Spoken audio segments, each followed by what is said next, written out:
السلام عليكم ورحمة الله وبركاته. إن الحمد لله نحمده ونستعينه ونستغفره ونؤمن به ونتوكل عليه ونعوذ بالله من شرور أنفسنا ومن سيئات أعمالنا. من يهد الله فلا مضل له ومن يضلله فلا هادي له ونشهد أن لا إله إلا الله وحده لا شريك له ونشهد أن سيدنا ومولانا محمدا عبده ورسوله أرسله بالحق بشيرا ونذيرا وداعيا إلى الله بإذنه وسراجا منيرا. فقد قال الله تعالى في كلامه المجيد وفي فرقانه الحميد: أعوذ بالله من الشيطان الرجيم. إن الدين عند الله الإسلام.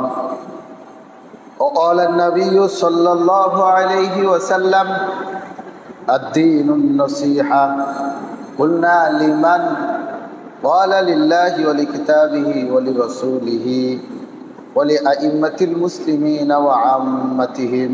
معزز محترم হযরত মুরব্বিনা কিরাম ও দিগর মুসল্লিন আযম, মহান আল্লাহ সুবহানাহু ওয়া তাআলার দরবারে লাখো কোটি শুকরিয়া জ্ঞাপন করি যে আল্লাহ সুবহানাহু ওয়া তাআলা আমাদেরকে প্রতি জুমার নেই আজকেও সালাতুল জুমা আদায় করার জন্য মুকামিয়া বাজার নূরে মদিনা জামি মসজিদে আসার তৌফিক দান করেছেন। সেই জন্য মহান রব্বে কারিমের দরবারে কালিমাতুশ শুকর আদায় করি বলি আলহামদুলিল্লাহ।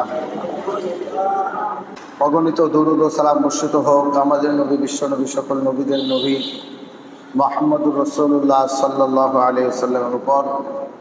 আমরা সকলেই পড়ি সাল্লাল্লাহু আলাইহি ওয়াসাল্লাম। বর্তমান প্রেক্ষাপট অনুযায়ী কিছু কথা বলার চেষ্টা করব। আল্লাহ সুবহানাহু ওয়া তাআলা সূরা আলে ইমরানের 19 নম্বর আয়াতে বলেন, ইন্নাদ-দীনা ইনদাল্লাহিল ইসলাম। নিশ্চয় আল্লাহর কাছে মনোনীত ধর্ম হচ্ছে ইসলাম। ইসলামে একমাত্র আল্লাহর কাছে মনোনীত বিধান, একমাত্র জীবন ব্যবস্থা। আল্লাহ বলেছেন, ওমাইয়াবতাগি গৈরুল ইসলামি দীনান। যে ব্যক্তি ইসলাম ছাড়া অন্য কোনো ধর্ম, অন্য কোনো রীতিনীতি তালাশ করবে, সেই অনুযায়ী জীবনযাপন পরিচালনা করবে, ওয়াহুয়া ফিল আখিরাতি মিনাল খাসিরিন। সে আখিরাতে ক্ষতিগ্রস্তদের অন্তর্ভুক্ত হবে। সে নাজাত পাবে না, সে জান্নাতে যেতে পারবে না। আল্লাহ সুবহানাহু ওয়া তাআলা সূরা মায়েদার 3 নম্বর আয়াতে উল্লেখ করেছেন, আল-ইয়াউমা আকমালতু লাকুম দীনাকুম। আমি তোমাদের জন্য তোমাদের দিনকে পরিপূর্ণ করে দিয়েছি। ওয়া আতমামতু আলাইকুম নি'মাতি ওয়া রাদিতু লাকুমুল ইসলামা দীনা। আমার ওহির যে নিয়ামত সেটাও আমি সম্পূর্ণ করে দিয়েছি এবং ইসলাম ধর্মকে তোমাদের জন্য আমি আল্লাহ মনোনীত করেছি। ইসলাম আল্লাহর মনোনীত ধর্ম। সূরা আলী ইমরানের 3 নম্বর সূরার 19 নম্বর আয়াতে আল্লাহ বলেছেন, আল্লাহর কাছে গ্রহণীয় ধর্মের নাম হচ্ছে ইসলাম। এছাড়া যত ধর্ম আছে সমস্ত ধর্ম হচ্ছে বাতিল। ইসলাম ছাড়া কোনো ধর্মই আল্লাহর কাছে গ্রহণীয় হবে না। যারা ইসলাম ধর্ম পালন করে তাদেরকে বলা হয় মুসলিম। প্রতিটা মুসলিম মুসলিম ভাই ভাই। কোরআনে আল্লাহ সুবহানাহু ওয়া তাআলা এই সম্পর্কে উল্লেখ করেছেন, যারা ইসলাম ধর্ম পালন করে, যারা সাক্ষী দিয়েছে লা ইলাহা ইল্লাল্লাহ, তাদেরকে বলা হয় মুমিন। ঈমানের ভিত্তিতে তারা পরস্পরে ভাই ভাই। আমরা বাংলাদেশে বসবাস করি, কিছু মানুষ ফিলিস্তিনে বসবাস করে। এই যে পৃথিবীর বিভিন্ন রাষ্ট্রে বিভিন্ন মুসলমান বসবাস করতেছে, ঈমানের ভিত্তিতে তারা আমাদের ভাই, আমরা তাদের ভাই। আল্লাহ রাব্বুল আলামিন কোরআনে উল্লেখ করেছেন সূরা হুজুরাতের 10 নম্বর আয়াতে, ইন্নামাল মুমিনুনা ইখওয়া। নিশ্চয় সকল মুমিনরা তো পরস্পরে ভাই ভাই। যারা ঈমানদার তারা একে অপরের ভাই। আপনি তার ভাই, সে আপনার ভাই। যেহেতু ঈমানের ভিত্তিতে সকলেই আমরা পরস্পরে ভাই ভাই বনে গেলাম, এখন এক মুসলিম আর এক মুসলমানের কল্যাণ কামনা করবে, সুখে দুঃখে পাশে থাকবে, সৎ কাজের আদেশ করবে, অসৎ কাজে নিষেধ করবে, কোরআন এবং হাদিস অনুযায়ী তাকে দিক নির্দেশনা দিবে, সঠিক পথের দিশা তাকে দিবে। কেননা আল্লাহ সুবহানাহু ওয়া তাআলা উল্লেখ করেছেন, নূহ আলাইহিস সালামের একটা কথা সূরা আরাফের ৬২ নম্বর আয়াতে নূহ আলাইহিস সালাম তার জাতিকে বলছেন, ওয়া আনসাহু লাকুম, আমি তোমাদেরকে উপদেশ দিচ্ছি, হিত কামনা করছি, আমি তোমাদের কল্যাণকামী। সূরা আরাফের ৬৮ নম্বর আয়াতে হুদ আলাইহিস সালাম তার জাতিকে বলেছিলেন, ওয়া আনা লাকুম নাসিহুন আমিন, আমি তোমাদের জন্য একজন বিশ্বস্ত উপদেশকারী, বিশ্বস্ত হিতকামনাকারী, হিতাকাঙ্ক্ষী আমি তোমাদের। এই জন্য প্রতিটা মুসলিম একে অপরের ভালো চাইবে সবসময়, কিভাবে তাকে সাহায্য সহযোগিতা করা যায় এই চিন্তা ফিকির একজন মুসলমান ভাইয়ের ভিতরে থাকবে। এটা ইমানের দাবি, কারণ আমরা সকলেই ভাই ভাই। আল্লাহ সুবহানাহু ওয়া তাআলা কুরআনে উল্লেখ করেছেন, ইন্নামাল মুমিনুনা ইখওয়া, সমস্ত মুমিনরা হচ্ছে ভাই ভাই। তাহলে এক ভাই আরেক ভাইয়ের কষ্টে দুঃখে যেই রকমভাবে এগিয়ে আসে, ঠিক মুসলমান ভাই ইমানের দাবিতে একজন আরেকজনের সুখে দুঃখে পাশে থাকবে। দুঃখের সময় তাকে সাপোর্ট দিবে, সুখের সময়ে থাকবে, দুঃখের সময়ে থাকবে, তাকে সাপোর্ট দিবে, তার সহযোগী হবে। সে যদি কোনো বিপদে পড়ে সেই বিপদ উদ্ধার করবে, তাকে সাহায্য সহযোগিতা করবে, বুদ্ধি পরামর্শ দিবে। সকল দিক থেকে এক মুমিন আরেক মুমিনের সাহায্য সহযোগিতার জন্য এগিয়ে আসবে। এটা ইমানের দাবি। হাদিসেও এসেছে, রিয়াদুস সালিহিনের ১৮৬ নম্বর হাদিসে এসেছে, রাসূলুল্লাহ সাল্লাল্লাহু আলাইহি ওয়াসাল্লাম বলছেন, আন্না নবী সাল্লাল্লাহু আলাইহি ওয়াসাল্লাম কল আদ-দীনুন নসিহা, ইসলাম হচ্ছে, দিন হচ্ছে কল্যাণ কামনা করার নাম। বলনা, আমরা বললাম আল্লাহ রসুল, লিমান, কার জন্য? আল্লাহ রসুল উত্তর দিলেন, লিল্লাহি, আল্লাহর জন্য, ওলি কিতাবিহি, তার কিতাবের জন্য, ওলি রসুলিহি, তার রসুলের জন্য, ওলি আইম্মাতিল মুসলিমিন, মুসলমানদের শাসক যিনি তার জন্য, ও আম্মাতিহিম, এবং সকল মুসলিম জনসাধারণের জন্য। তাহলে এক মুসলিম আরেক মুসলমানের ভাই, সুখে দুঃখে একজন আরেকজনের পাশে থাকবে, তার কল্যাণ কামনা করবে, তাকে নসিহত করবে, দিনের পথে পরিচালনা করার জন্য তাকে সাহায্য সহযোগিতা করবে। এটা ইমানের দাবি। একজন আরেকজনের সাহায্যে এগিয়ে আসবে, তার ক্ষতি করবে না, তাকে সবসময় চাইবে ভালো দিক নির্দেশনা দেওয়ার, তার পাশে থাকার, কুরআন সুন্নাহ মোতাবেক জান্নাতের পথটা তাকে দেখে দেওয়ার জন্য সদা সর্বদাই তার নিজের মনকে সচেষ্ট রাখবে। এটা ইমানের দাবি। আমি নামাজ রোজা হজ যাকাত ঠিকঠাক মতো পালন করি, কিন্তু আমার ভাই ঠিকঠাক মতো পালন করে না। সে হতে পারে আমার সহোদর ভাই অথবা ইমানি ভাই, ইমানের ভিত্তিতে ভাই, যেটাই হোক তার হিত কামনা করা, কল্যাণ কামনা করা, এটা আমাদের ইমানি দায়িত্ব। আরেকটা হাদিস শুনেন, জারির ইবনে আব্দুল্লাহ রাদিয়াল্লাহু তাআলা আনহু তিনি বর্ণনা করেছেন, বায়াতু রাসূলুল্লাহ সাল্লাল্লাহু আলাইহি সাল্লাম, আমি আল্লাহ নবী সাল্লাল্লাহু আলাইহি সাল্লাম হাতে বায়াত গ্রহণ করেছি, অঙ্গীকার করেছি এই বলে যে, আলাই অন সলাতি, নামাজ কায়েম করব, ওয়া ইতাই জাকাতি, আমার যদি টাকা পয়সা থাকে তাহলে আমি জাকাত আদায় করব, ওয়া নুসহি লিকুল্লি মুসলিমিন, এবং প্রত্যেক মুসলমানের জন্য কল্যাণ কামনা করব। কোনো মুসলমানের জন্য আমি অকল্যাণ কামনা করব না, প্রতিটা মুসলমানের জন্য আমি কল্যাণ কামনা করব। এই বলেই জারির ইবনে আব্দুল্লাহ রাদিয়াল্লাহু তাআলা আনহু রাসূলের হাতে বায়াত গ্রহণ করেছেন। তাহলে ইসলাম ধর্ম গ্রহণ করেছেন সাহাবী কেরাম এই বলে এক মুসলমান আরেক মুসলমানের সাহায্য করবে। কিন্তু আমরা কিন্তু এর উল্টা চলছি। আমরা যদি কাউকে বিপদে পড়তে দেখি, উল্টা তাকে আরও বিপদে ফেলতে চাই। কিন্তু সাহাবী কেরামের বৈশিষ্ট্যটা এমন ছিল, যদি কোনো মুসলমান বিপদে পড়েছে, জান দিয়ে মাল দিয়ে তাকে বিপদ থেকে রক্ষা করার জন্য চেষ্টা ফিকির করেছে। এই জন্য সাহাবী কেরামের মর্যাদা অপরিসীম, আর আমাদের মর্যাদাই নেই। আমাদের যে ইমান, আমাদের ইমানের মধ্যে মুনাফিকি আছে, নেফাক মিশ্রিত আছে, কিন্তু তাদের ইমান ছিল স্বচ্ছ। যেই ইমানের মধ্যে কোনো ভেজাল ছিল না, নির্ভেজাল ইমান তাদের ছিল, কিন্তু আমাদের ইমানের মধ্যে ভেজালের অভাব নাই। এই জন্য একজন মুসলিম আরেকজনের মুসলমানের পাশে থাকবে, সুখে দুঃখে তাকে সতর্ক করবে, সৎ কাজে আদেশ করবে, অসৎ কাজে নিষেধ করবে। এটা ইমানি দায়িত্ব। যে রাসূল আমাদেরকে যে দিন ধর্ম দিয়ে গেছেন, যে ইসলাম আমাদেরকে দিয়ে গেছেন, এটা যদি আমরা পছন্দ না করি, তার রেখে যাওয়া দিন, রেখে যাওয়া ধর্ম পরিপূর্ণভাবে যদি আমরা পালন না করি, তাহলে আমরা ইমানদার হতে পারবো না। এ সম্পর্কে গুরুত্বপূর্ণ একটা হাদিস রাসূল বলেছেন, লা ইউমিনু আহাদুকুম হাত্তা ইউহিব্বা লিআখিহি মা ইউহিব্বু লিনাফসিহি। রাসূল বলেছেন, ততক্ষণ পর্যন্ত তোমাদের কেউ ইমানদার হতে পারবে না যতক্ষণ পর্যন্ত নিজের জন্য যা পছন্দ করো অপর মুসলমান ভাইয়ের জন্য তা পছন্দ না করবা, ততক্ষণ পর্যন্ত তুমি প্রকৃত মুসলমানই হতে পারবে না। আমি পছন্দ করি আমি যেন বিপদে না পড়ি, কোনো মুসলমান এটা চায় না যে সে নিজে বিপদে পড়ুক। পাশাপাশি এটাও তার মনের মধ্যে রাখতে হবে, আমি যেমন বিপদকে অপছন্দ করি, বিপদ থেকে বেঁচে থাকতে চাই, ইমানদার মুসলমান ভাই সেও যেন বিপদ থেকে বাঁচতে পারে, এই চিন্তা ফিকির ভিতরে রাখতে হবে। যতক্ষণ পর্যন্ত নিজের জন্য যা পছন্দ করেন অপর মুসলমান ভাইয়ের জন্য তা পছন্দ না করবেন, ততক্ষণ পর্যন্ত আপনি ইমানদারি হতে পারবেন না, আপনি মুমিনই না। তাহলে আপনার জন্য যা পছন্দ করেন মুমিন মুসলমান ভাইয়ের জন্য তাই পছন্দ করতে হবে।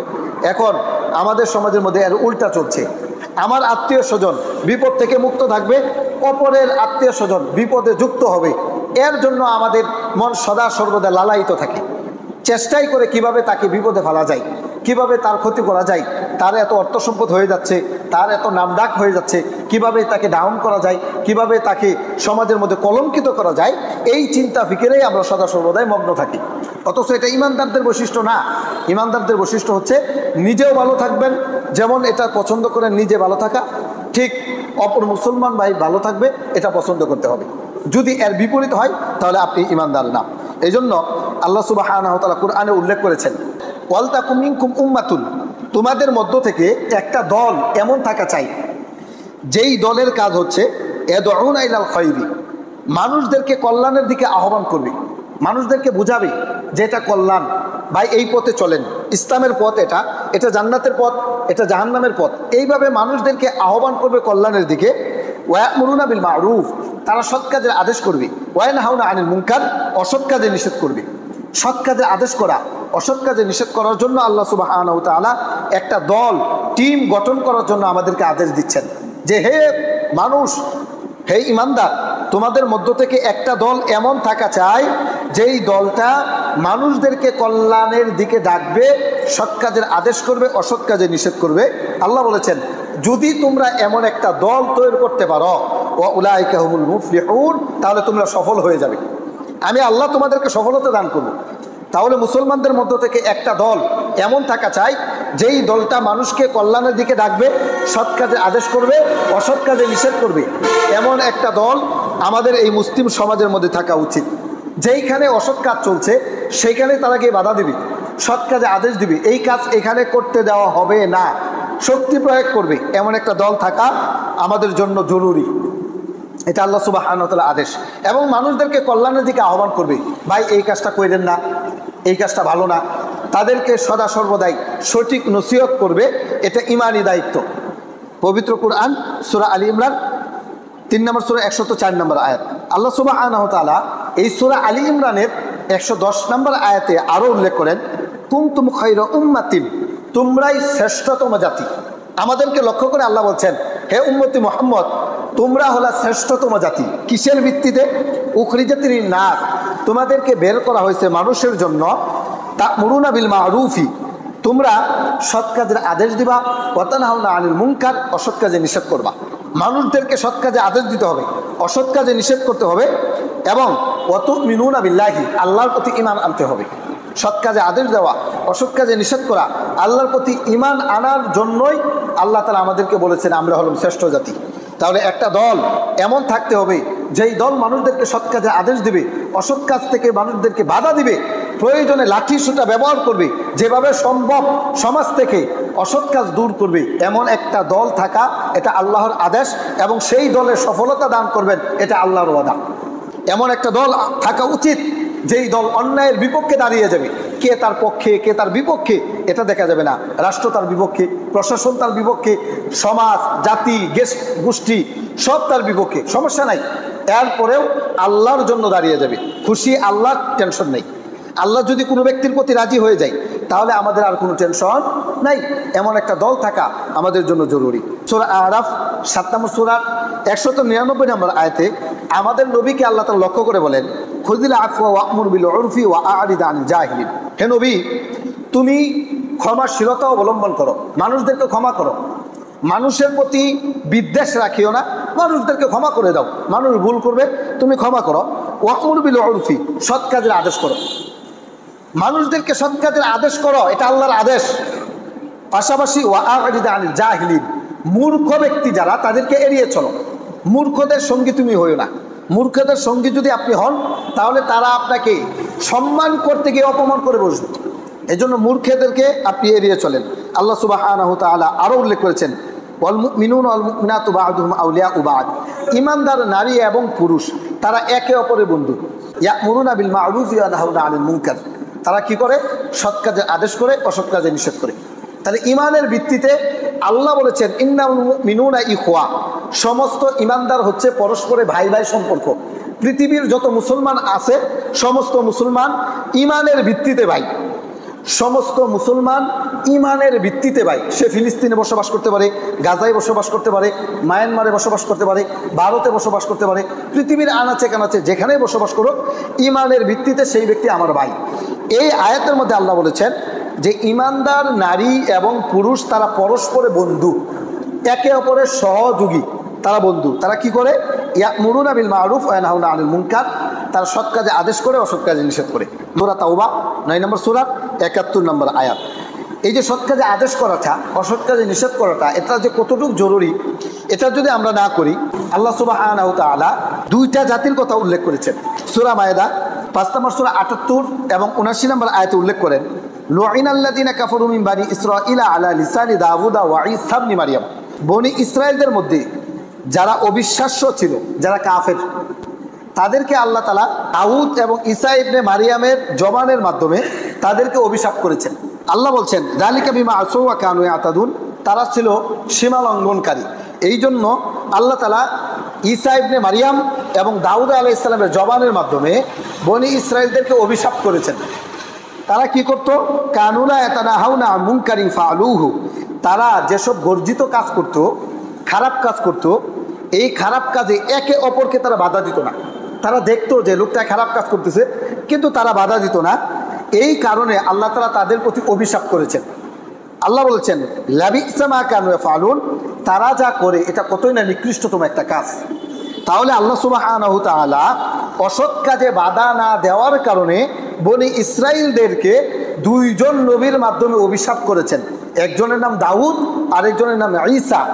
এই দুইজন নবীর মাধ্যমে বনি ইসরাইলদেরকে অভিশাপ করেছেন। আর আল্লাহ সুবহানাহু ওয়া তাআলা এখন আর নবী পাঠাবেন না। আমাদের প্রত্যেক ঈমানদারদের দায়িত্ব সৎ কাজের আদেশ, অসৎ কাজে নিষেধ করা। এইরকম একটা দল তৈরি করা, এরকম একটা সংগঠন তৈরি করে সৎ কাজে আদেশ করা, অসৎ কাজে নিষেধ করা, এটা আল্লাহর আদেশ। সূরা আলী ইমরান 3 নম্বর সূরা 114 নম্বর আয়াতের দলিল। এরপর আল্লাহ সুবহানাহু ওয়া তাআলা আমাদের নবীকে লক্ষ্য করে আরও উল্লেখ করেছেন, ফাসদা বিমা তুমার, হে নবী তুমি যেই বিষয়ে আদিষ্ট হয়েছ সেই বিষয়ে তুমি প্রকাশ্যে প্রচার করো, গোপনে না। ফাসদা বিমা তুমার, আমি আল্লাহ তোমাকে যেই সমস্ত ওহী করেছি, কুরআনে হাদিসে যেইভাবে দিক নির্দেশনা দেওয়া হয়েছে সেই অনুযায়ী তুমি প্রকাশ্যে এটা প্রচার প্রসার করো। এটা আমাদের নবীর প্রতি আল্লাহর আদেশ। সূরা হিজর 94 নম্বর আয়াত।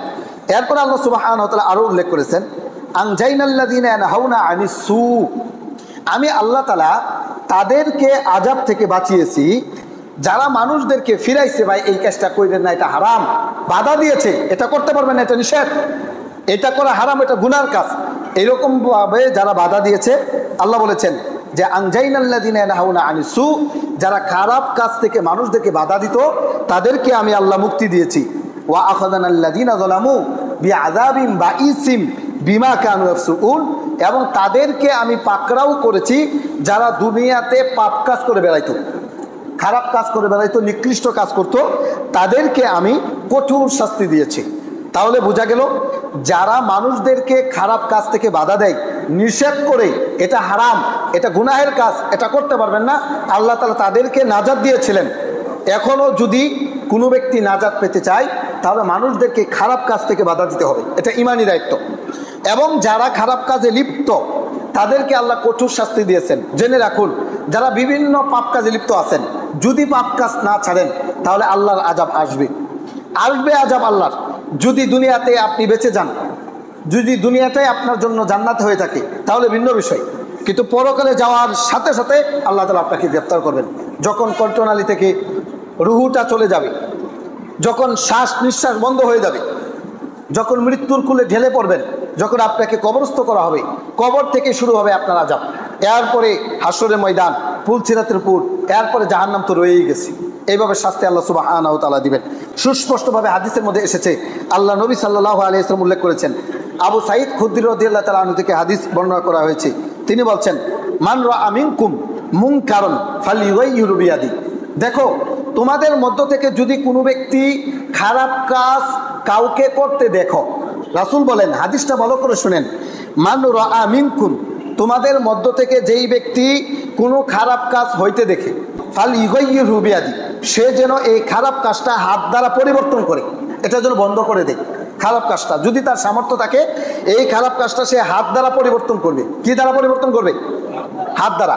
একজনে খারাপ কাজ দেখতেছে, আরেকজনে খারাপ কাজ করতেছে, তাহলে যে খারাপ কাজ দেখছে তার উচিত হচ্ছে, যদি তার ক্ষমতা থাকে, তাহলে রাসূল বলেছেন ফালইউগাইয়িরহু বিয়াদি, সে যেন তার এই দুই হাত দ্বারা এটাকে পরিবর্তন করে বন্ধ করে দেয়, যদি তার ক্ষমতা থাকে। রাসূল বলেছেন ফাইল্লাম ইস্তাতিয়া, ক্ষমতা নাই, হাত দ্বারা পরিবর্তন করার ক্ষমতা নাই। যে এই পাপ কাজটা করতেছে সে এলাকার প্রভাবশালী, চেয়ারম্যানের পোলা, মেম্বারের পোলা, অথবা ধরেন এমপির পোলা, অথবা প্রশাসন নিজে এসে এখানে পাহারা দিচ্ছে, বন্ধ করার ক্ষমতা নাই। তা কি করবে এইখানতে? রাসূল বলেছেন ফাবি লিসানিহি, জবান দ্বারা বলবে এই কাজ হারাম, এটা করতে পারবেন না, এটা হারাম কাজ, এটা গুনাহের কাজ, এইভাবে বলবে, এটা তার ইমানের দাবি। এখন ফাইল্লাম ইস্তাতিয়া ফাবি কলবি, জবানের দ্বারা যদি বলা হয় তাহলে তো আমি কালারিং হয়ে গেলাম, আমাকে চিনে ফেলবে, বলে ফেলবে যে এই লোকটা আমাদের বিপক্ষে চলে গেছে, তাহলে আমার ক্ষতি হতে পারে, জানের ক্ষতি, মালের ক্ষতি, সন্তানের ক্ষতি ইত্যাদি ক্ষতি হতে পারে। এই ক্ষেত্রে কি করবে? রাসূল বলছেন ফাবি অলবিহি, অন্তর দ্বারা এটাকে পরিবর্তন করার চেষ্টা ফিকির করবে। কিভাবে পরিবর্তন করবে? নিজে পারবে না, অন্তরের মধ্যে এই চিন্তা ফিকির রাখবে, আচ্ছা আমি তো পারলাম না, আমার তো তেমন একটা ক্ষমতা নাই, আচ্ছা আমি আরেকজনের কাছে যাই।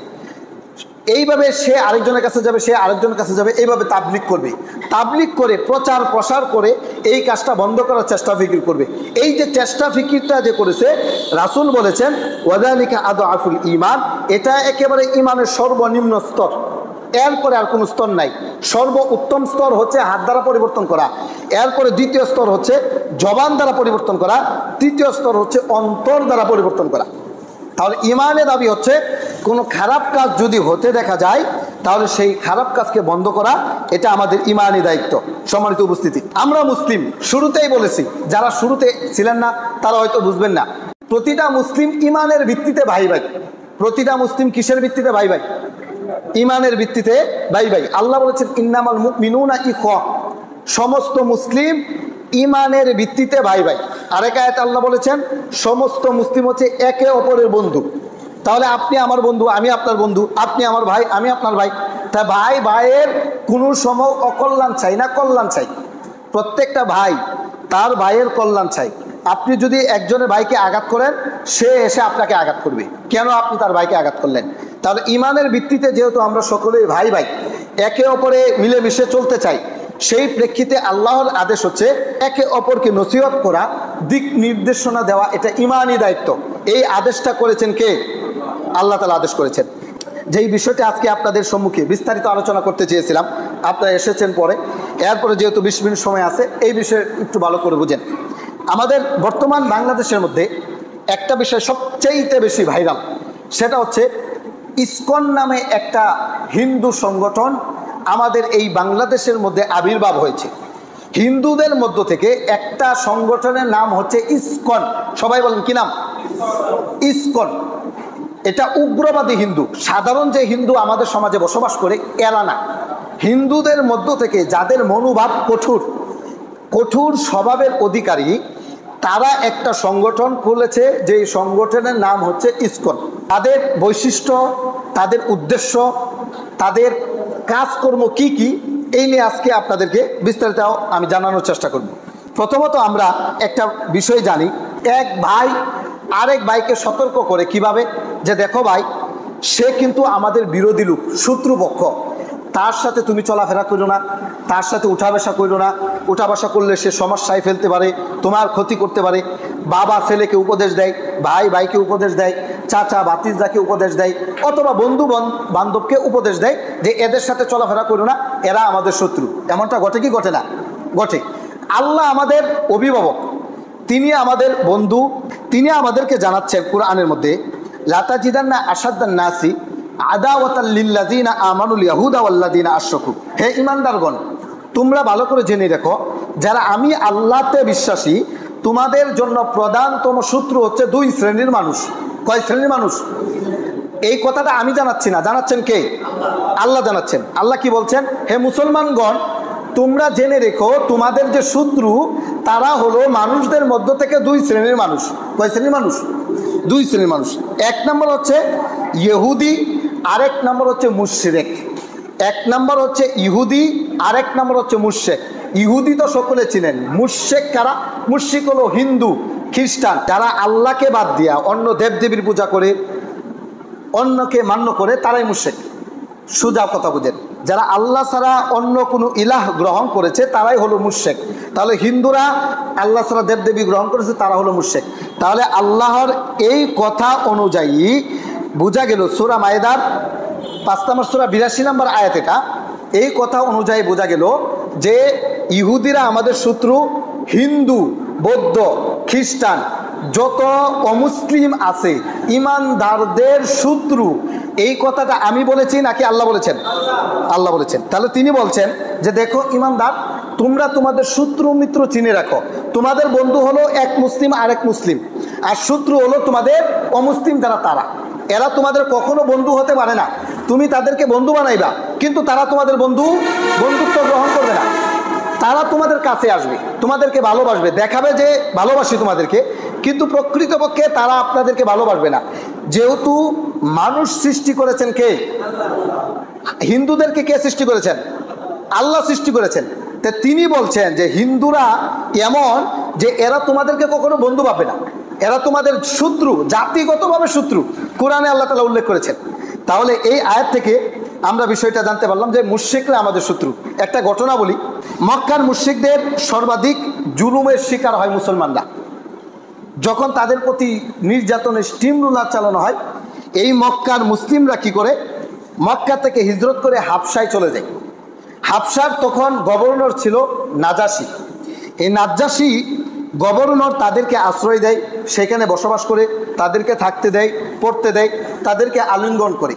মক্কার মুশরিকরা নাজাশীর কাছে চিঠি লেখে যে দেখো নাজাশী, মক্কা থেকে যে সমস্ত মুসলমান হিজরত করে তোমার দেশে চলে গেছে, তাদেরকে তুমি মক্কাতে প্রেরণ করো। যদি প্রেরণ না করো তাহলে তোমাদের সাথে আমরা যুদ্ধ করব। প্রেরণ করার কারণ হচ্ছে আমরা তাদেরকে জুলুম করব, অত্যাচার করব, নির্যাতন করব। তখন নাজাশী বাদশাহ সকলকে একত্রিত করলেন, একত্রিত করে বললেন যে মক্কার থেকে চিঠি এসেছে, তোমাদেরকে যেন আমি দেশে তাড়িয়ে দেই। তোমাদের দেশে তোমাদেরকে পাঠিয়ে দেওয়ার জন্য মক্কার গভর্নর আমার কাছে চিঠি লিখেছে। তাহলে মক্কার ওই মুশরিকরা তারা নির্যাতনের এত স্টিম রুলার চালিয়েছিল যে নির্যাতন সহ্য করতে না পেরে মক্কা থেকে হিজরত করে মুসলমান হাবশায় চলে যায়। সেইখান থেকে ফিরিয়ে এনে তাদেরকে নির্যাতন করার জন্য এই মুশরিকরা চেষ্টা ফিকির করেছিল। বাংলাদেশ স্বাধীন হওয়ার আজকে 54 বছর পূর্ণ। এই 54 বছরে হিন্দু মুসলিম একত্রিতভাবে আমরা ভাই ভাই হিসাবে চলাফেরা করেছি। তারা তাদের ধর্মীয় উৎসব পালন করেছে, কখনো কোনো মুসলমান তাদের ধর্মীয় উৎসবে বাধা দেয় নাই। তারা তাদের পূজা যা কিছু করার তারা করেছে, আমরা মুসলমান তাদের ধর্মীয় অনুভূতির মধ্যে আঘাত করি নাই।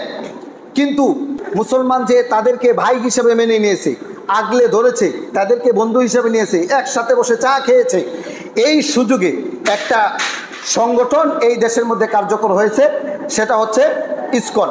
বাংলাদেশের মধ্যে মুসলমানদের নির্যাতন তারা শুরু করে দিয়েছে। আপনারা জানেন ইতিপূর্বে 2022 সালের জানুয়ারি মাসে বাংলাদেশের জনশুমারি, যেটাকে আদমশুমারি বলা হতো, এরপরে জনশুমারি বানা হয়। এই জনশুমারি যখন গণনা করা হয় তখন বাংলাদেশের হিন্দুদের পরিসংখ্যান হয় 7.95% মাত্র। কিন্তু আপনি যদি লক্ষ্য করেন তাহলে বাংলাদেশের পুলিশ, আর্মি, সরকারি চাকরি, সেইখানে বড় বড় পদগুলো হিন্দুরা দখল করে রেখে দিয়েছে। এটা কিভাবে? এটা এইভাবে হয়েছে যে ইতিপূর্বে যিনি সরকারের দায়িত্বে ছিলেন, ক্ষমতা আসার পর থেকে যতদিন পর্যন্ত সে ক্ষমতায় ছিল ততদিন পর্যন্ত বাংলাদেশের বড় বড় সেক্টরগুলোতে হিন্দুদেরকে তিনি বসাইছেন। হিন্দুদের রাজত্ব কায়েম করার জন্য তাদেরকে সেখানে বসিয়ে গেছে। এমনকি স্কুল, কলেজ, ইউনিভার্সিটির মতো জায়গার মধ্যে ইসলামিক বই পড়াবে, সেইখানে মুসলমান শিক্ষক নাই, হিন্দু শিক্ষক ইসলামী শিক্ষা বই পড়িয়েছে।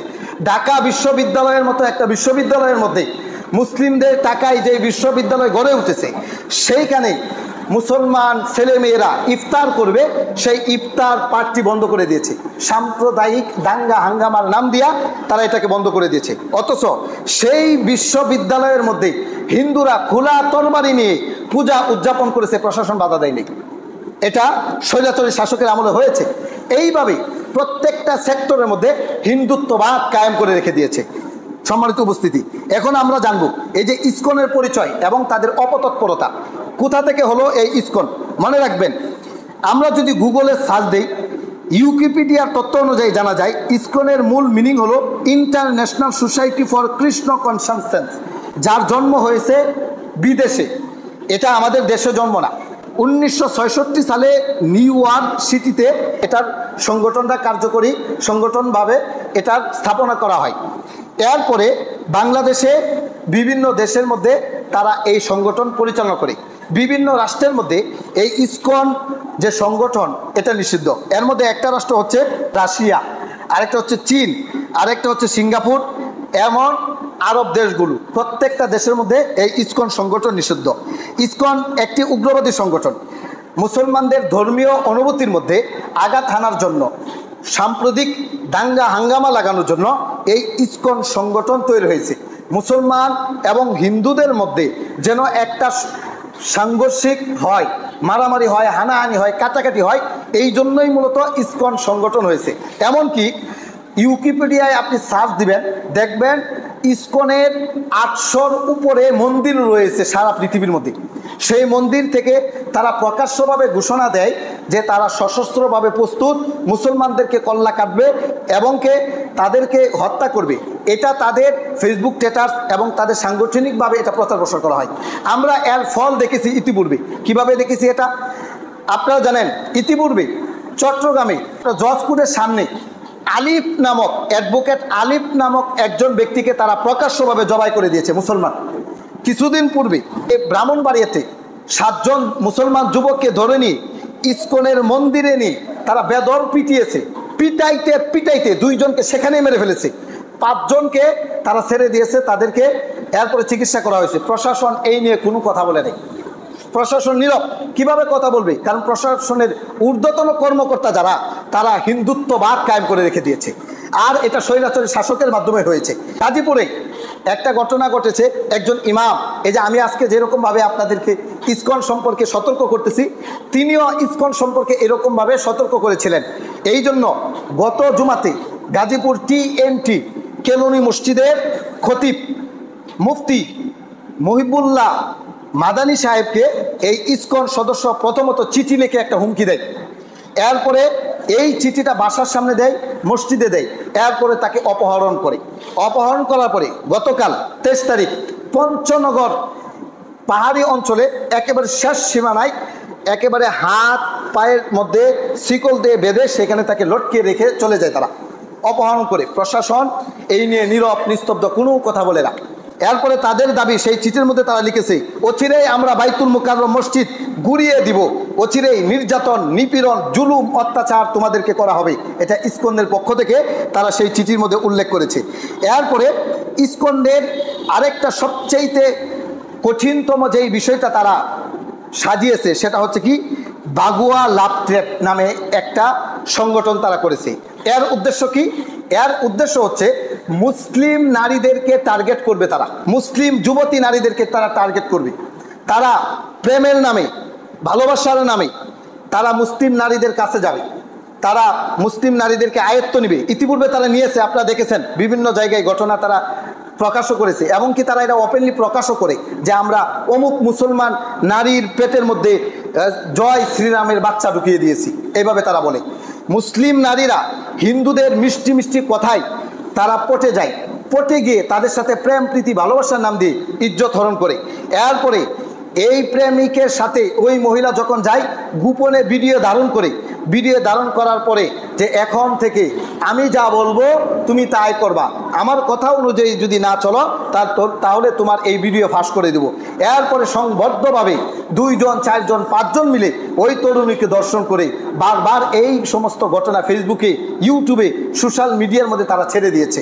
ভাগোয়া লাভ ক্যাম্পের সম্পৃক্ততায় গাজীপুরে আশামণি নামে এক মুসলিম তরুণী, 13 বৎসরের একজন মুসলিম তরুণীকে ইসকন সদস্য কর্তৃক জোরপূর্বক ধরে নিয়ে 3 দিন 3 জনে মিলে লাগাতার দর্শন করেছে।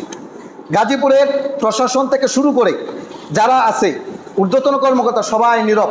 এমনকি বর্তমানে যিনি ক্ষমতায় বসে আছেন সুৎখুর ইউনূস, এই ইউনূসও একেবারে নীরব নিস্তব্ধ।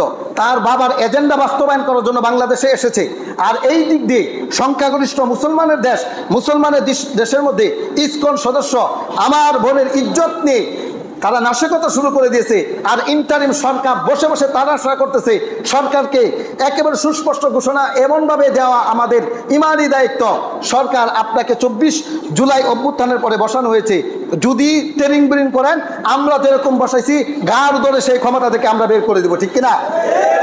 মুসলমানের মেয়ে তাকে ইজ্জত হরণ করবে আর আপনি বসে বসে তামাশা করবেন, আপনার বাবার আমেরিকার এজেন্ডা বাস্তবায়ন করবেন। মুসলমানের দেশের মধ্যে এটা বাস্তবায়ন করতে দেওয়া হবে না, হবে না এবং হবে না। আফসোস লাগে যারা উপদেষ্টা মণ্ডলীর মধ্যে বসেছে, একজন আলেমও বসেছে, আফমো খালেদ হুসাইন, উনি যে বসেছেন উনার রুহের আত্মার মাগফিরাত কামনা করি। ভাবখানা এমন যেন উনি মরে গেছেন। ধর্ম উপদেষ্টা উনি, একজন আলেম, উনি ওইখানে বসে বসে তামাশা দেখেন, উনি কোনো কিছুই করে না। উনি এইখানে বসে বসে হিন্দুদের যখন পূজা হয় তখন হিন্দুরা কোমর দুলে নাচে, হেলে দুলে নাচে, সেই নাচ দেখতে যায়। আর এই দিক দিয়ে গাজীপুরে একটা মুসলিম তরুণীকে, 13 বৎসরের একজন মুসলিম তরুণীকে 1 দিন না 2 দিন না 3 দিন পর্যন্ত 3 জন ইসকন সদস্য ধর্ষণ করলো। এই নিয়ে তার মুখের মধ্যে কুলুপ রেখে দিয়েছে, একটা কথাও সে বলে না, সে নীরব নিস্তব্ধ। এমন ধর্ম উপদেষ্টা আমাদের দরকার নাই। ঘৃণা বলে এমন ধর্ম উপদেষ্টাকে আমরা প্রত্যাখ্যান করি, ঠিক কিনা বলেন?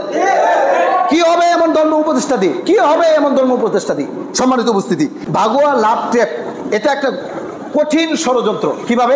আপনারা এখানে যারা আছেন, যাদের মেয়ে আছে, যাদের বোন আছে, সাবধান হন। আপনার মেয়ে কোথায় যায়, কিভাবে চলাফেরা করে, কার সাথে চলাফেরা করে, এটা আপনাকে দেখতে হবে। ফেসবুক কার সাথে চ্যাটিং করে, কার সাথে কথাবার্তা বলে, এটা বুঝতে হবে। আপনি বলবেন গাজীপুরে ঘটনা ঘটেছে, এটা আমাদের মুকামিয়াবাসী কি হবে? মুকামিয়াবাসী তো হবে, মুকামিয়াবাসীরও হবে, এটা চিন্তা ফিকির করতে পারতেছেন না তো কিভাবে যে হবে? আপনি চিন্তা করেন, যেই মেয়েটাকে দর্শন করা হয়েছে সেটা যদি আপনার মেয়ে হতো, যাকে দর্শন করা হয়েছে সেটা যদি আপনার আপন বোন হতো, তাহলে কেমন লাগতো? তাহলে সেই মুসলিমের পক্ষে এই যে পুলিশ, যারা আমাদের ট্যাক্সের টাকায় চলে, যাদের পোশাক আমাদের ট্যাক্সের টাকায়, এই পুলিশ আমাদের গোলাম, তা আমরা তাদের মনিব, এরা এখন আমাদের পক্ষে কথা বলে না, হিন্দুদের পক্ষে তারা কথা বলতেছে। চিন্তা করতে পারেন, এই মোদির সন্তানেরা, এই পুলিশগুলো অধিকাংশই মোদির সন্তান। হাসিনার আমলে এদেরকে বসায় গেছে, আর সেই অনুযায়ী তারা এই বিচার কার্য করে যাচ্ছে। মুসলমানদের পক্ষে তারা কথা বলে না, অথচ উচিত ছিল মুসলমানদের পক্ষে কথা বলা। আচ্ছা, মুসলমানদের পক্ষে কথা বলা দরকার নাই, ন্যায় বিচার করার জন্যই তো পুলিশ প্রশাসন। কি বলেন আপনারা? ন্যায় বিচার করতে হবে। কে হিন্দু, কে খ্রিস্টান, কে ইহুদি, কে নাসারা, কে মসজিদের ইমাম, কে আওয়ামী লীগ, কে বিএনপি, কে জামাত, এটা দেখার বিষয় না। অন্যায় হয়েছে যার প্রতি ন্যায় বিচার করতে হবে পুলিশ প্রশাসন। এই জন্য আমরা তাদেরকে বেতন দেই, এই জন্য আমাদের ট্যাক্সের টাকায় তাদেরকে ভরণ পোষণের ব্যবস্থা করা হয়। কিন্তু তা না করে তারা উল্টা মুসলমানদেরকে নির্যাতন করে যাচ্ছে। এটা আমরা মেনে নিব না, এটা আমরা কখনোই মেনে নিব না। এই জন্য প্রশাসনের ভাই যারা আছেন তাদেরকে বিনত অনুরোধ থাকবে, ন্যায় বিচার করুন, নতুবা দুনিয়াতে ধরা খাবেন। যদি সাধারণ জনতা চেতে যায় তাহলে স্বৈরাচারী শাসক যেইভাবে পলাইছে, যেইভাবে আপনাদের উপরে জুলুম হয়েছিল 24 উত্থানের পরে, আরেকটা উত্থাপন হবে, তখন আপনারা এই দেশ থেকে পালানোর মতো আর রাস্তা পাবেন না, রাস্তা পাবেন আপনারা। এই জন্য সাবধান হয়ে যান। আল্লাহ তাআলা আমাদেরকে বুঝার তৌফিক দান করুন, সকলে আমি। এখন এই যে ইসকন সংগঠনের জন্য আমাদের কিছু করণীয় আছে। করণীয় হচ্ছে আমরা আমাদের প্রত্যেকের জায়গা থেকে সচেতন থাকব। আমার মুসলিম মেয়ে কোথায় চলাফেরা করে, কার সাথে চলাফেরা করে, সে যদি স্কুল কলেজ ইউনিভার্সিটিতে পড়ে কার সাথে সঙ্গ দিচ্ছে, সব কিছু দেখে শুনে বুঝে তার জীবন যাপন পরিচালনা করার জন্য অভিভাবক হিসাবে আপনার এই দায়িত্ব নিতে হবে। আপনার মেয়ে যেন কোনো হিন্দুর সাথে জড়িয়ে না পড়ে, আপনার মেয়ে যেন কোনো অমুসলিমের সাথে জড়িয়ে না পড়ে। এমনকি আপনি আশ্চর্য হবেন, গত 2 দিনের আগের একটা পোস্ট তারা বলেছে যে তারা মুসলিম মেয়েদেরকে বুক করার জন্য নিজেরা এখন মুসলমানি করতেছে। মুসলমানি করে এমনভাবে তারা বোঝাচ্ছে যে আমরা মুসলিম।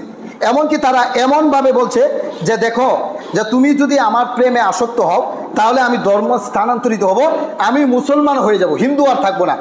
এইভাবে তারা প্রলোভন দেখিয়ে মুসলিম নারীদেরকে কাছে নেয়, কাছে নিয়ে এরপরে দর্শন করে আর কিছু নারীকে তারা ইন্ডিয়ায় পাচার করে দিচ্ছে। এখন আমাদের খোলা চিঠি, আজকের আলোচনা থেকে খোলা চিঠি হচ্ছে, স্বাধীনতার 54 বৎসর চলে গেছে। 54 বৎসর চলে যাওয়ার পরে এই দেশের মধ্যে হিন্দুরা মায়ের কুলের মতো আরামে আয়াসে আছে। কোনো মুসলমান হিন্দু বাড়িতে আক্রমণ করেছে এমন কোনো প্রমাণ আছে কি? আরে বলেন, আছে কি? নাই। বাংলাদেশে কোথাও এমন নাই। কিন্তু হিন্দুরা মুসলমানদেরকে আক্রমণ করেছে এমন প্রমাণের অভাব নাই। এখন যদি দাঙ্গা হাঙ্গামা লাগে তাহলে ক্ষতি কিন্তু হিন্দুদেরই বেশি হবে। এই জন্য আমি দেখেছি গতকালকে একটা ভিডিও, সাধারণ যে হিন্দু আছে এই সাধারণ হিন্দুরাও ইসকনদের বিপক্ষে প্রতিবাদ করতেছে। আলহামদুলিল্লাহ, সাধারণ হিন্দুরাও বলতেছে যে ইসকন নামক সংগঠন বাংলাদেশ থেকে নিষিদ্ধ হোক। বর্তমান ইন্টারিম সরকার যারা বসে আছেন তাদের কাছে আমাদের ইমানি দায়িত্ব, মুসলমান হিসেবে দায়িত্ব, বাংলাদেশ থেকে ইসকন নামক সন্ত্রাসী সংগঠনকে নিষিদ্ধ করতে হবে। এই সংগঠন বাংলাদেশে চলতে দেওয়া হবে না, হবে না এবং হবে না। যখন হাঙ্গামা দাঙ্গা লেগে যাবে, যদি লেগে যায়, তখন সেটা আপনারা আর বন্ধ করতে পারবেন না। দেখেন ভাই, হিন্দুদের সাথে মুসলমানের একটা যুদ্ধ হবে, সেই যুদ্ধের নাম হচ্ছে গাজওয়াতুল হিন্দ। এই যুদ্ধটা হবে, রাসূল সাল্লাল্লাহু আলাইহি ওয়াসাল্লাম বলে গেছেন। আপনাদেরকে একটা হাদিস বলি এই সম্পর্কে। এই হাদিসটা মুস্তাদে আহমদের 7128 নম্বর হাদিস। আপনি বলবেন যে এতদিন পূর্বে রাসূল বলে গেছেন। হ্যাঁ, রাসূল বলে গেছেন, আল্লাহ জানিয়েছেন। কে জানিয়েছেন? আল্লাহ জানিয়েছেন। আবু হুরায়রা রাদিয়াল্লাহু তাআলা আনহু বলছেন, ওয়াদানা রাসূলুল্লাহ সাল্লাল্লাহু আলাইহি ওয়াসাল্লাম গাজওয়াতুল হিন্দি। আল্লাহর নবী আমাদেরকে গাজওয়াতুল হিন্দের ওয়াদা দিয়েছেন যে গাজওয়াতুল হিন্দ আসবে। তিনি বলছেন, ফাইন উদরিকহা উনফিক ফিহা মালি ওয়া নাফসি। আমি যদি এই গাজওয়াতুল হিন্দ পেয়ে যাই তাহলে আমার জান দ্বারা এবং মাল দ্বারা ওই গাজওয়াতুল হিন্দের মধ্যে অংশগ্রহণ করব, যুদ্ধ করব। যদি উকতালু কুনতু মিন আফদালিশ শুহাদা, এই গাজওয়াতুল হিন্দের মধ্যে যদি আমি মৃত্যুবরণ করি, শহীদদের মধ্যে সর্বশ্রেষ্ঠ শহীদ হিসাবে আল্লাহ তাআলা আমাকে মর্যাদা দান করবেন। এরপরে আবু হুরায়রা বলছেন, ওয়া ইন আরজি' ফা আনা আবু হুরায়রাতুল মুহাররম। আর যদি আমি বেঁচে আসি তাহলে আল্লাহ তাআলা আমাকে জাহান্নাম থেকে মুক্তি দান করবেন। সুবহানাল্লাহ। তাহলে হিন্দুদের সাথে সমস্ত বিশ্বের মুসলমানদের একটা যুদ্ধ হবে, গাজওয়াতুল হিন্দ। সেই যুদ্ধ হবে। আপনারা দেখেছেন ভারতে সংখ্যা গরিষ্ঠ হলো হিন্দু। এই হিন্দুরা সংখ্যালঘু মুসলমানদের উপরে কি পরিমাণ নির্যাতন করে, কুরবানি করতে দেয় না। মুসলিম নারীরা যখন হেঁটে যায় তখন তাদের নেকাব ধরে টানে, তাদের উপর জুলুম নির্যাতন অত্যাচার করে। একদিকে মসজিদ, এইদিকে বানিয়েছে মন্দির, এই মন্দিরের মধ্যে তারা উচ্চস্বরে গান বাজাচ্ছে। বিভিন্ন প্রকার জুলুম অত্যাচার এই উগ্রবাদী হিন্দুরা করে যাচ্ছে। পাশাপাশি বাংলাদেশে কিন্তু সংখ্যালঘু হিন্দু আর সংখ্যাগরিষ্ঠ মুসলিম, এরপরেও কিন্তু হিন্দুরা মায়ের কুলে বসবাস করতেছে, কোনো তাদের সমস্যা নাই, নিরাপত্তার সহিত বসবাস করতেছে। আমরা কিন্তু কোনো হিন্দুদের উপরে আঘাত করি নাই, করবও না, যদি আমাদের সাথে তারা হাঙ্গামা দাঙ্গামা না করে। যদি হাঙ্গামা দাঙ্গামা করে তাহলে আল্লাহ বলেছেন গাজওয়াতুল হিন্দ হবে। আল্লাহ কোরআনে উল্লেখ করেছেন যে তোমরা প্রস্তুতি গ্রহণ করো। কিসের প্রস্তুতি গ্রহণ করবা? যুদ্ধের প্রস্তুতি গ্রহণ করবা। ওয়া আইদ্দু লাহুম মাসতাতা'তুম মিন কুওয়া ওয়া মিন রিবাতিল খাইলি তুরহিবুনা বিহি আদুওয়াল্লাহি ওয়া আদুওয়াকুম ওয়া আখারিনা মিন দুনিহিম। তোমরা ওই শত্রুদের বিপক্ষে প্রস্তুতি গ্রহণ করো, অশ্ববাহিনী বানাও, শক্তি গ্রহণ করো। তোমরা আল্লাহর শত্রুদেরকে এবং তোমাদের শত্রুদেরকে ভয় দেখাইবা, যেই শত্রু তোমরা নিজেরা জানো এবং যাদেরকে তোমরা জানো না আল্লাহ জানেন, তাদেরকে ভয় দেখাইবা। শত্রুদের মোকাবেলায় প্রস্তুতি গ্রহণ করা কার আদেশ? আল্লাহর আদেশ। শত্রুদের মোকাবেলায় প্রস্তুতি গ্রহণ করার জন্য আল্লাহর আদেশ দিয়েছেন, হে মুসলিম জাতি আপনারা প্রস্তুতি গ্রহণ করুন, হিন্দুদের সাথে একটা যুদ্ধ হবে, সেই যুদ্ধের মধ্যে যারা প্রস্তুতি গ্রহণ করবে যদি মরে যান শহীদ হবেন, বিনা হিসাবে আল্লাহ তাআলা জান্নাত দান করবেন। পাশাপাশি আপনাদেরকে বলে দিতে চাই, হিন্দুদের হাতের মধ্যে দেখবেন এই যে তাগি বাঁধা থাকে, এই সমস্ত হিন্দুদের সাথে যদি কোনো মুসলিম নারীকে চলতে দেখেন যে একসাথে চলছে, তাহলে তৎক্ষণাৎ তাদেরকে সেখানেই বাধা দিবেন, প্রয়োজনে তাদেরকে সেখানে বেঁধে রাখবেন, বেঁধে রেখে প্রশাসনকে খবর দিবেন। প্রশাসন যদি না আসে নিজেরাই উত্তম মাধ্যম দিবেন, এরপরে মেয়ের বাবাকে ডেকে আনবেন, তাদেরকে দিয়ে দিবেন। যদি প্রশাসন বিচার না করে তাহলে আমাদেরকে তো একটা কিছু করতে হবে, আমাদের বোনদের ইজ্জত রক্ষা করতে হবে, মেয়েদের ইজ্জত রক্ষা করতে হবে। আমাদের যতটুকু দরকার ততটুকু আমরা করব ইনশাআল্লাহ। আল্লাহ তাআলা তৌফিক দান করুন, সকল বলেন আমিন।